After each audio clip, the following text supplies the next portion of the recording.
আসসালামু আলাইকুম বন্ধুরা, তো কেমন আছেন আপনারা সবাই? আবার নতুন একটি ভিডিও নিয়ে আপনাদের মাঝে হাজির হয়ে গেলাম। তো দেখতেই পাচ্ছেন আজকে আমরা আবারও চলে আসছি লো কস্ট ক্যাফেতে। আর এখন দেখতে পাচ্ছেন যে ভিতরের আসলে লো কস্ট ক্যাফেটা আসলে ভিতরে অনেকটা সুন্দর করছে আর অনেকটা বড় হয়ে গেছে এখন, কারণ তাদের কিচেনটা এখন ভিতরে ছেড়ে করে দিছে। তো সেই জন্য সামনে এখন অনেক বড় জায়গা ফাঁকা আছে। তো আমরা চলে গেলাম শেষের দিকে বসার জন্য। সামনে যদিও ফাঁকা ছিল কিন্তু আমরা শেষে সিটে বসছিলাম। তো পুরো ভিডিও দেখার জন্য আমাদের সাথে থাকুন আর দেখতে থাকুন আরভি ব্লগ। আর এখন পর্যন্ত যারা আমার চ্যানেলটি সাবস্ক্রাইব করেননি, সাবস্ক্রাইব করে দিবেন। আমার চ্যানেল নাম হচ্ছে আরভি ব্লগ। আর যারা ফেসবুক থেকে দেখতেছেন আমার ভিডিওটা অবশ্যই বেশি বেশি করে শেয়ার করে দিবেন।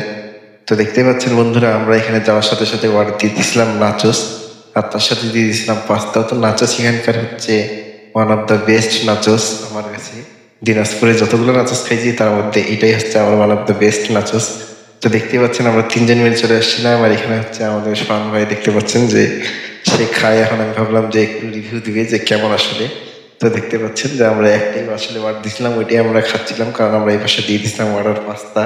তো সেটার ভিডিওটা আপনাদেরকে নেক্সটে দেখাবো। তো এখন পর্যন্ত যারা আমার ভিডিও দেখছেন অবশ্যই সবাইকে ধন্যবাদ। ভিডিওটা ভালো লাগলে অবশ্যই লাইক কমেন্ট শেয়ার করে পাশে থাকবেন। তো আল্লাহ হাফিজ বন্ধুরা, দেখা হচ্ছে নেক্সট ভিডিওতে।